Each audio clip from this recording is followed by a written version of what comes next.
My phone buzzed. "We're here." I looked up from the paperback I'd been holding for 30 minutes without turning a page. Outside my apartment window, a black Escalade idled by the curb. My stomach dropped. Not again. The doorbell rang before I could move. One ring. Long, aggressive. I opened the door to see Darla, my wife's mother, pushing past me with 2 suitcases. Behind her, Nolan, my brother-in-law, smirked and gave me a slow, 2-fingered salute like he owned the damn building. "Hope you don't mind," Darla said, brushing snow off her coat like she was stepping into her own summer home. "It's only for a few weeks. We figured you'd understand." I didn't answer. Because I didn't understand. They'd been here before. Unannounced. Uninvited. Each time, the stay got longer. The excuses weaker. And Molly, my wife, always found a way to justify it. "It's just family, Jonah," she'd say. "It's temporary." Temporary had become invasive. Then permanent. Now this was hostile. I closed the door, slow. Quiet. My father's voice echoed in my head, "You teach people how to treat you. Say nothing, and they'll say it for you." "I wasn't informed," I said. Darla gave me a sideways glance, already unpacking in the hallway. "Oh, sweetie, Molly must have forgotten. You know how she is, all over the place lately." She hadn't forgotten. She hadn't spoken to me in 3 days. In the kitchen, Nolan opened the fridge, grabbed a beer, popped it open, and kicked the door shut with his foot. This place is cozy. Not Ridgeway Estate cozy, but cute. My jaw tightened. They didn't just act like they belonged here, they acted like I didn't. I watched them take over my living room. My couch. My oxygen. I went to my bedroom. Closed the door. Locked it. I sat on the edge of the bed and exhaled through my teeth. What the hell is happening? Molly was at work. I texted her. "Your family is here." Again. Why? No answer. I tried calling. Straight to voicemail. I stared at the framed photo on my nightstand, Molly and I at Navy Pier, 2 summers ago. She was laughing. I was still innocent enough to think I knew her. I picked up my laptop. Opened the shared folder where we kept our legal documents. Nothing. The file was gone. The file with the deed to this apartment. The deed my mother left me before she died. Gone. I stood. Cold sweat traced down my spine. Opened my safe, the one under the floorboard. Empty.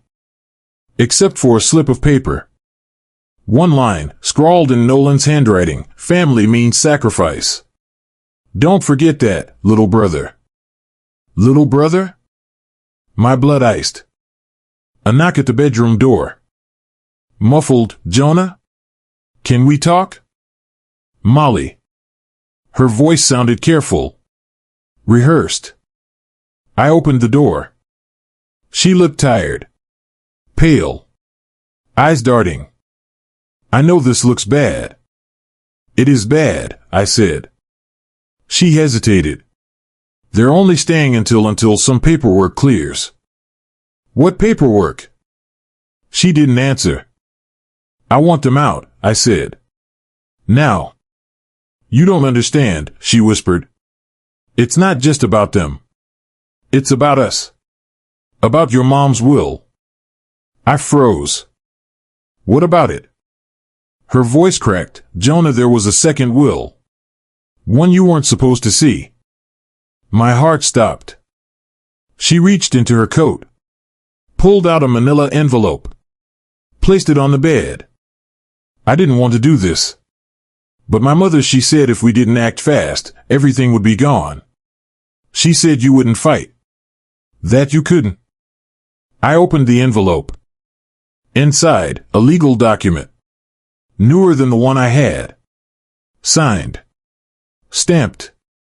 It handed full control of the Ridgeway estate, including this apartment, to Molly. Dated 3 days before my mother's death. Impossible. I looked up. This is fake. Molly didn't flinch. I'm sorry, she said. But it's already been filed. Then she turned and walked out, closing the door softly behind her. I sank to the floor, lungs burning. Someone had forged my mother's signature. Someone had erased me from my own life. And they weren't done yet. The hallway light flickered. And I realized someone had cut the wires to my security camera. The hallway light blinked again. Once. Twice. Then dark. I moved fast. Pulled the breaker box open, every switch untouched. Not a power outage. Not a glitch. Someone wanted me blind. I walked back into the living room. Nolan and Darla were watching a crime documentary on full blast, like nothing was wrong. The smell of microwave popcorn mixed with the stale bitterness of old perfume. I stood in front of the screen. Did either of you touch the security system? Nolan smirked. You mean your little camera in the corner that doesn't even record? Cute. He bit into popcorn. Loud. Deliberate. I turned. Walked into my office. Shut the door. Locked it. My hands were shaking as I logged into my smart home account. Failed login. Then another. My credentials had been changed. My stomach turned cold. They'd gotten in deeper than I thought. Phone. Dad. He picked up on the first ring. Jonah. They're not just squatting, I said. They've accessed my cameras. Changed my passwords. Molly gave them access. Pause. Then, son, we need to meet. Now. Cut scene. 20 minutes later. Parking lot. Rain falling like nails. I sat in the back seat of my father's Mercedes, windows fogged with tension. He handed me a flash drive. Download everything on this. Every document tied to the Ridgway estate in the last 6 months. You have access? I kept a mirror of the records. For safety. Did you know about the new will? No, he said. But your mother. She had secrets. Cut. Back home. I inserted the drive. Password prompt appeared. I hesitated. Typed Ridgway Blood 1. Wrong. T_Ridgway 87. Wrong. Then I remembered what Mom used to whisper when tucking me in after nightmares. Truth is sharp. It cuts cleaner than lies. I typed, truth cuts clean. It opened. Documents flashed across the screen. Deeds. Trust updates. Medical proxies. But one thing stood out, a trust amendment dated 10 months ago. Filed by me. I never filed it. I opened the PDF. A signature. Mine. Perfect. Identical. I zoomed in. The ink pixelated wrong. Too clean. A scan. Fake. They forged it. I picked up the phone. Called my sister. Harper. Jesus, Jonah. I'm in court. I need 10 seconds. There's a fake trust document filed under my name. It hands over authority to Molly. Pause. Then, that's not possible. It's dated when I was in Thailand. Then it's fraud. But proving it. Her voice shifted. Jonah, did the doc have a notary? Yes. Send me the file. Now. I did. 2 minutes later, this notary doesn't exist anymore. The firm dissolved 4 months ago. My pulse pounded in my throat. Which means, if it was filed with the probate court before the firm shut down, it's valid unless you prove the signature's forged. I swallowed hard. They're framing me, I said. A whisper, then start fighting like you mean it. Cut. Later that night. My apartment. Dark again. I turned on the hallway light. Nothing. Bathroom light. Dead. I opened the fridge. Everything inside had been rearranged. Labels turned inward. Unopened boxes replaced familiar ones. Like someone was trying to erase my patterns. Gaslighting in slow motion. I checked my medication, blood pressure pills. The cap was loose. I poured the bottle out. They were blue. Mine were always white. I held one up to the kitchen light. Wrong pill. They're drugging me.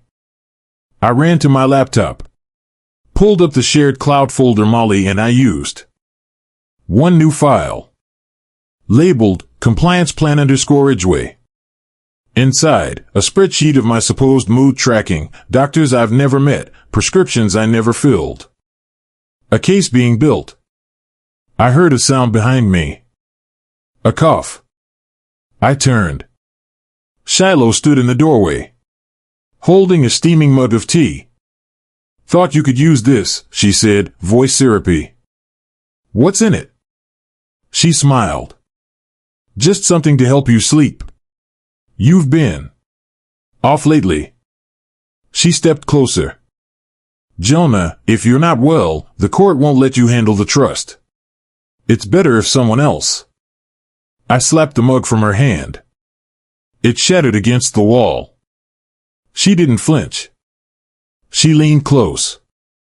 Careful, sweetheart. People might think you're unstable.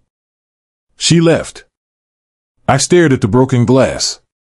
The pills. The screen. They weren't just stealing my apartment. They were stealing my sanity. If I didn't stop this now, I'd be declared incompetent. And everything, my mother's legacy, my life, would be theirs. My phone buzzed. A new message. From Dana Sutter. You might want to check your cloud backups. I found something weird, a full digital trail that says you logged in and signed the doc. From your own IP. If I didn't sign it, who the hell used my fingerprint? I didn't sleep. Every creak in the floorboards felt choreographed. Every whisper between Molly and her mother through the paper-thin walls sounded like a verdict.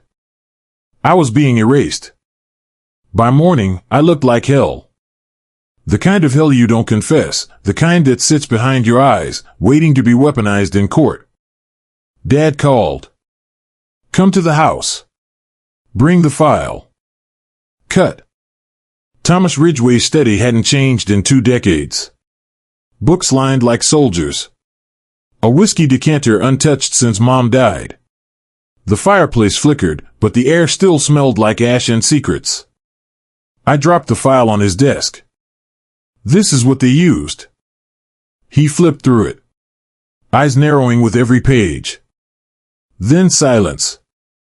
I watched his fingers stop on one document, a trust clause. Titled, Emergency Residential Access, Secondary Beneficiaries. What the hell is this? His face hardened. That should never have been enacted. I leaned forward.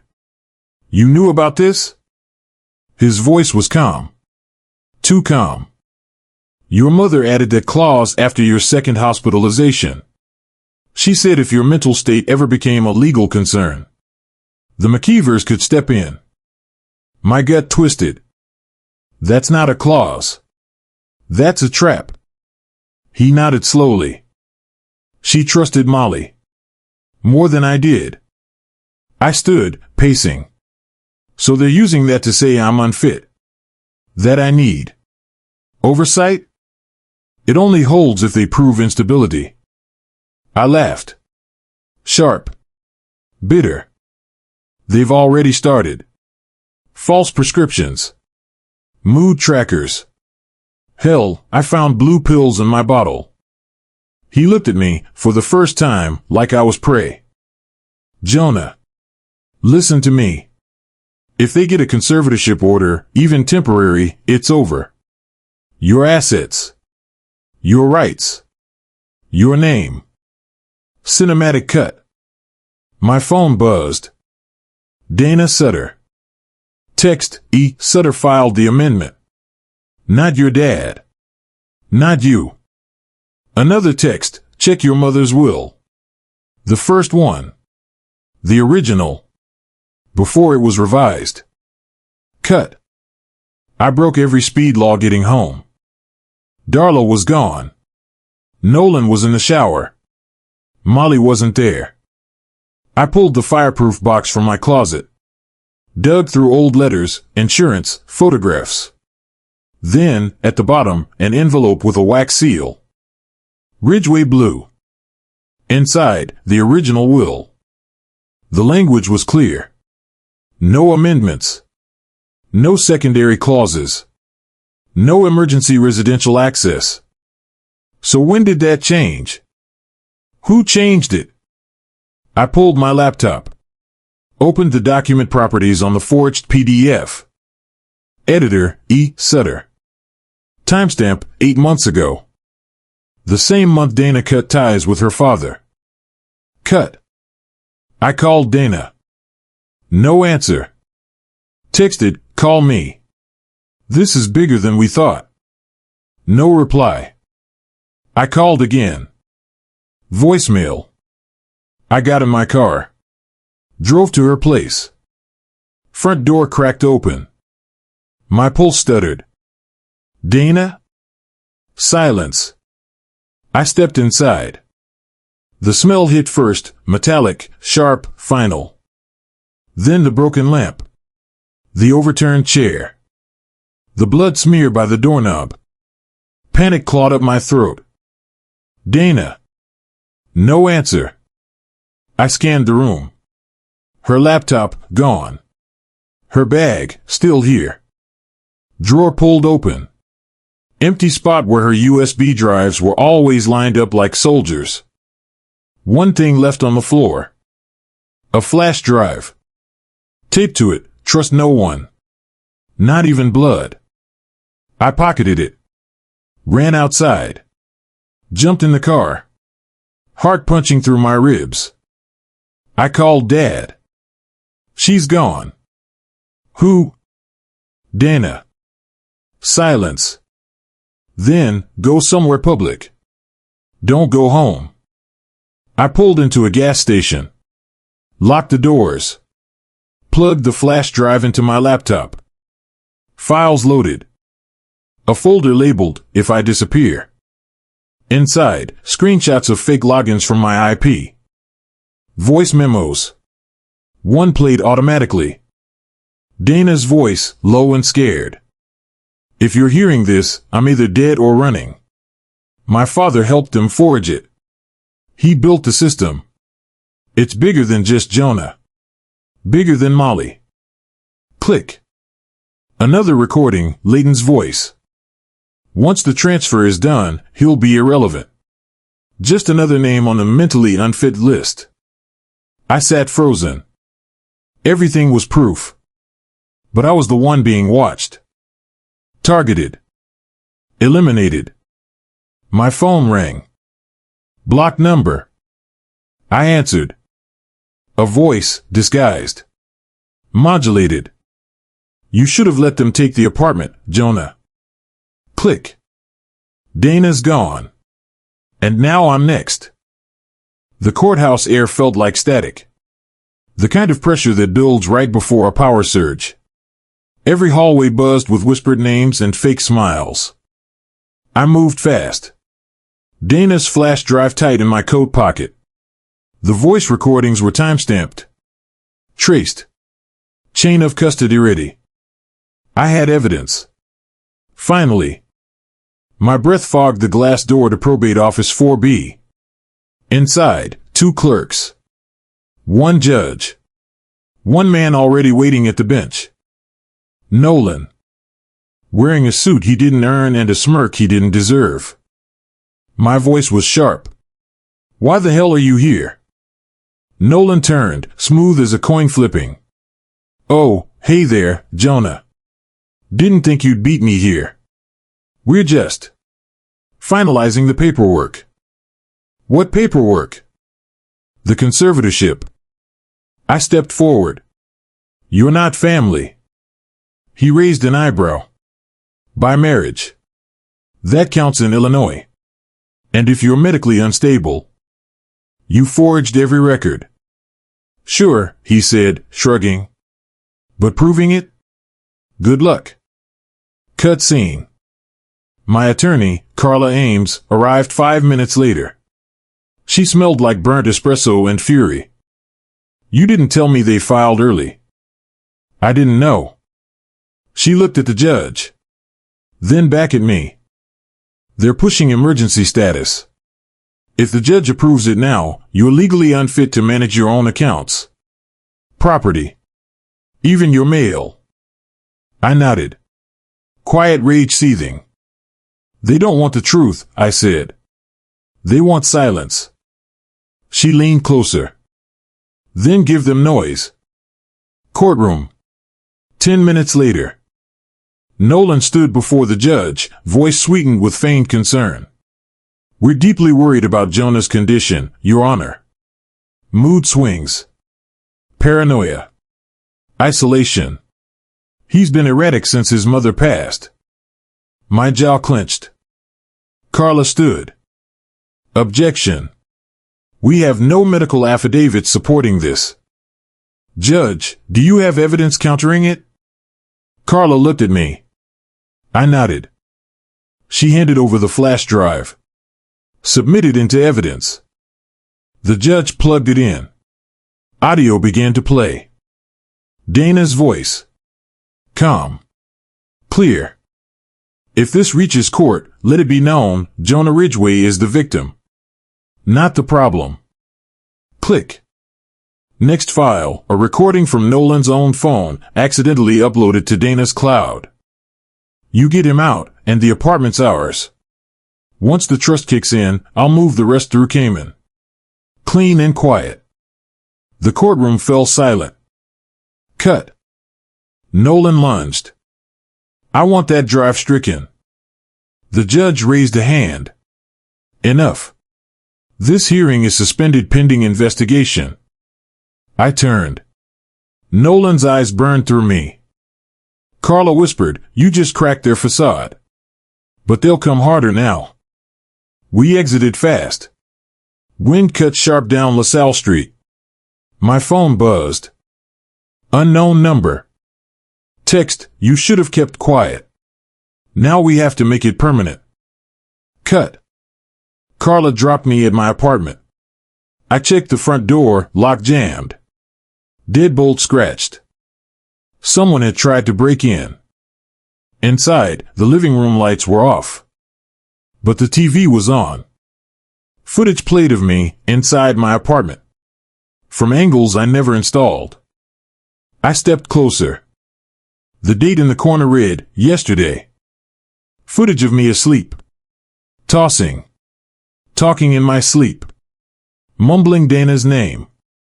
Then another angle, the bathroom. Me vomiting. Holding my stomach. Another, the hallway. Darla slipping something into my tea. I staggered back. They were recording me. 4 weeks. I grabbed the router. Pulled the Ethernet cable. Flipped the surge protector. Every light died. I sat in the dark. Thinking. Planning. I needed to disappear before they could make me do it permanently. I grabbed my go bag. Passport. Burner phone. USB backups. Then a knock at the door. Slow. Measured. I held my breath. The peephole was black. Someone covered it. Another knock. This time, a whisper followed. Don't open. They're coming through the back. I didn't wait. The moment I hit the street, rain was already falling, fat, cold drops that felt like judgment. My phone buzzed. No number. No name. Just a single text. You have 3 hours. 3 hours for what? I didn't know. But I felt watched, always watched, like eyes clung to every shadow. Dana's flash drive stayed in my pocket, a ticking bomb of proof and paranoia. I pulled into the abandoned industrial district in Joliet. The server farm looked like every bad decision ever made in Illinois, deserted, falling apart, hollow. Rust ate the walls. Windows were broken gashes. My breath was loud. The air smelled of onion and ozone. I pulled the drive and clicked it into the laptop I had in the passenger seat. Files loaded. One folder read, Legacy and Amendments. Another, If I Disappear, Notes. I ignored the emotional ones. I needed facts. The Legacy folder opened like a breach. Scans. Signatures. Tax filings. Then, audio files. First file played. Make sure the amendment reads clean. No trails. No flags. Then a second file. Familiar voice. Only not what I expected. Layton's voice. Crystal clear. But calm. Too calm. We're doing this legally. He'll never know what hit him. My fingers seized. Footsteps. Slow. Calculated. I wasn't alone. A shape materialized near a flickering lamp. A shadow walking. Closer. I stood. Light revealed him. Not a stranger. Nolan. His face rain-washed. Smile like a blade. You shouldn't have come here, Jonah. No, I said. You shouldn't have kissed Mom's grave with your lies. He laughed. Low. Dana wasn't a betrayer. My pulse spiked. What?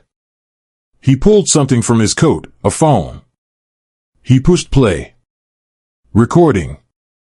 My voice. Mom told me once, trust is built, not inherited. That was from my graduation speech, a quote I lived by. But the voice was slower. Warped. I left it in the will. The voice trailed. Slow. Like it was pulled from a video and pieced together. Jonah, if you're hearing this. That was Dana. Real. Real voice. But the clip Nolan played? Manipulated. He watched me process. You see now? Your own quotes were used against you. I staggered back. You framed this? He shrugged. Whatever gets the job done. Before I could process it, headlights cut through the broken glass. A car screeched into the lot. Then another. Masked figures poured out. They weren't wearing any uniform. Just black.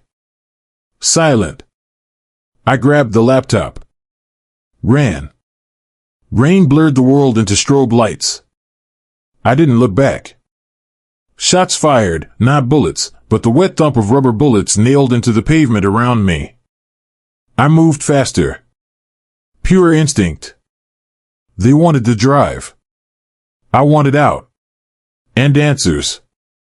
I dove behind a rusted shipping container. Heart exploding. My breath stuttered. I saw movement, not them, a blur of orange and black. A security vest. Someone with a badge. Jonah Ridgway? His voice was gravel. Detective Elias Crow. I didn't see a shield. Only urgency. Get down, he yelled as another volley of shots cracked the pavement. I dropped. Crouched low. Third thought should have been, why is a detective here? But the first two were live bullets and my body in the open. Crow pulled me back toward his cruiser. Get in, he barked. I obeyed. He slammed the door. Engine roared. We peeled out of the lot. The masked figures melted back into the shadows like ghosts. Rain blurred everything. Lights cut through the dark. Siren silent. Crow's face was unreadable. He pulled out his phone. Your life is on tape in more ways than one, he said. Not a question. A statement.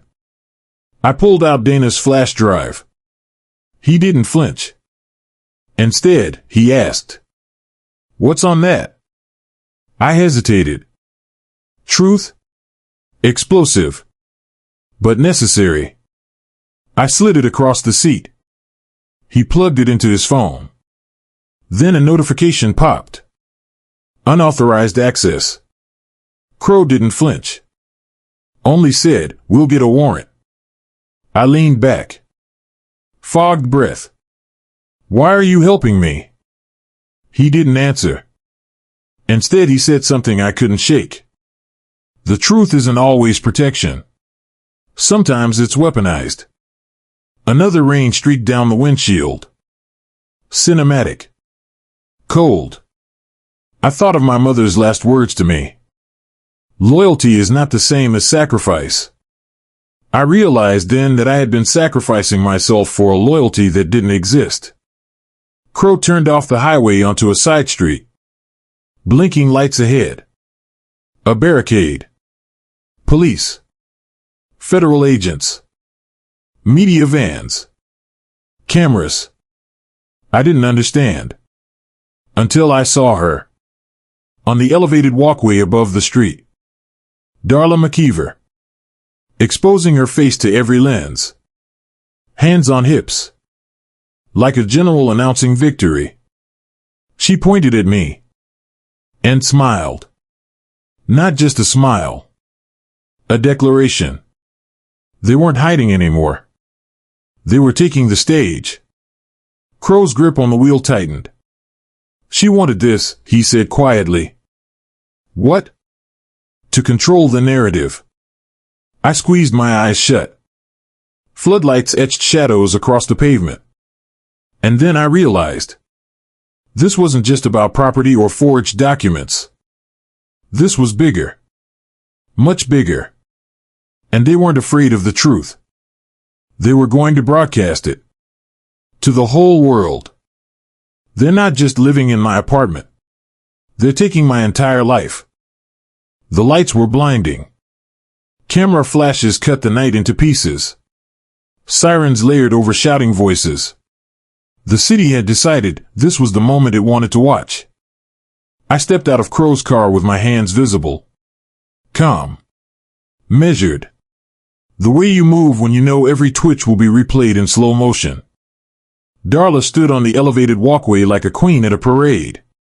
Nolan hovered near her shoulder, jaw tight now, smile gone. Molly was nowhere in sight. Good. Crow leaned in. Once this starts, there's no stopping it. I know, I said. That's the point. He nodded and raised his hand. The agents moved. The media surged. Microphones reached for my mouth. I didn't speak yet. I waited. Because timing is power, and power hates patience. A federal agent stepped forward and read from a tablet. Layton and Darla McKeever, you are being detained pending investigation into fraud, identity theft, coercive control, and conspiracy to commit wire fraud. Darla laughed. Sharp. Performative. This is ridiculous. We have documents. I raised my phone. Not the original ones. I tapped the screen. The files Dana died trying to protect streamed live, timestamps, metadata, server logs. The forged signature overlay peeled back like a mask. The audio recordings played, clean and undeniable. Nolan's voice. Calm. Cruel. Confident. We'll call it care. Courts love care. The crowd went silent. Darla's smile broke. Agents moved in. Cuffs clicked. Nolan twisted, tried to pull away, shouted my name like a curse. Jonah. You think this ends it? I stepped forward. It ends this, I said. That's enough. They took him. They took her. And in that moment, I felt something I hadn't felt since my mother's funeral. Space. Cut. The ballroom downtown had been converted into a press room. Marble floors. Flags. A stage that smelled like polished wood and ambition. The kind of place where lies usually win by wearing better suits. I stood at the podium. Cameras waited. I breathed. I was told family means sacrifice, I began. What no one tells you is that sacrifice without consent is just theft with better manners. A ripple through the room. I was almost declared unfit. Not because I was unstable, but because I was inconvenient. Control wears many costumes. Concern is the most dangerous. I looked straight ahead. Past the lights. Past the lenses. My mother believed truth was something you had to protect. Not because it's fragile, but because people are. I paused. Let it land. This case isn't about property. It's about boundaries. It's about what happens when love is weaponized and paperwork becomes a cage. Questions flew. I didn't answer them all. Some truths don't need defending. Cut. Weeks later. Quiet returned like a stranger learning the room. The apartment felt different. Lighter. My cameras were back online. Passwords reset. Locks changed. The walls held still. I sat at the kitchen table with a box I hadn't opened since Mom died. Inside was her music box. The one she said only worked if you listened closely. I wound it. The tune was soft. Familiar. A click underneath. A hidden compartment slid open. A letter. Jonah. If you're reading this, it means someone tried to decide your life for you. Remember this, love never requires your disappearance. And control is not care, it's fear pretending to be wisdom. I closed my eyes. I heard her voice. Cut. Crow called that night. They pled. All of them. Dana's father too. I swallowed. Dana? Her evidence changed everything. She did good. I nodded. She did. He hesitated. What will you do now? I looked around my apartment. My space. My name on the deed. My breath steady. I'll live, I said. On my terms. After the call, I stood by the window. The city hummed. Ordinary sounds. Extraordinary peace. I thought about something Dad used to say when I was young, that a man isn't measured by what he keeps, but by what he refuses to surrender. I finally understood. They tried to take my life by paperwork. By smiles. By whispers. They failed. Because the one thing they couldn't counterfeit was my voice. And once I used it, everything changed. I turned off the lights. Not because I was afraid of the dark anymore, but because I finally trusted the silence.